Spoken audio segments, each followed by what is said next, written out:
குட்டீஸ் வந்து ஈவினிங் பசிக்குது அப்படின்னா சரின்னு சொல்லிட்டு பார்த்தேன், பிரெட் இருந்தது.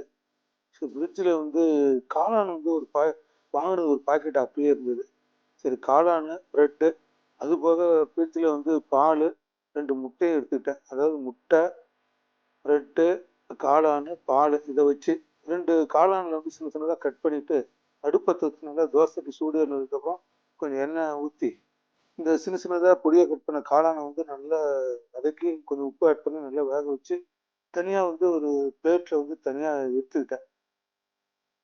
இந்த வேக வச்ச காளானை வந்து ஒரு 1/2 டம்ளர் பாலில் கலந்துக்கிட்டு அதுலேயே வந்து 2 முட்டையை உடச்சி ஊற்றிட்டு நல்லா ஸ்பூன் விட்டு நல்லா கலக்கி முட்டையை வந்து நல்லா அடித்து நல்லா கலந்து வச்சுக்கிட்டேன்.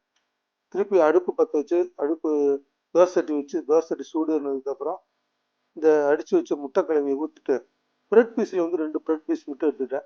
முட்டை கலவை வந்து தோசை சட்டி முழுவதும் ஊற்றிட்டு நல்லா சுற்றிலும் பரவுற மாதிரி அப்படியே ஒரு மூமெண்ட் கொடுத்துட்டு இந்த பிரெட் பீஸ் அப்படி முட்டையில் நினச்சி அப்படியே திருப்பி வைக்கிறது.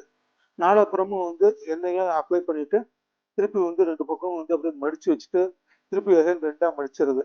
நல்லா ஓரளவுக்கு வந்து 2 முட்டை திருப்பி போட்டதுக்கப்புறம் ஸ்டவ் ஆஃப் பண்ணிவிட்டு அதில் வந்து இந்த டொமேட்டோ சாஸ் வந்து ஊற்றி குட்டீஸுக்கு கொடுத்தோம்னு வச்சுக்கோங்க, குட்டீஸ் வந்து சூப்பராக சாப்பிடுவாங்க. கண்டிப்பாக உங்களுக்கு ஒரு வாய்ப்பு கிடச்சிதுன்னா உங்கள் வீட்டில் பண்ணி பாருங்கள், சூப்பராக இருக்கும்.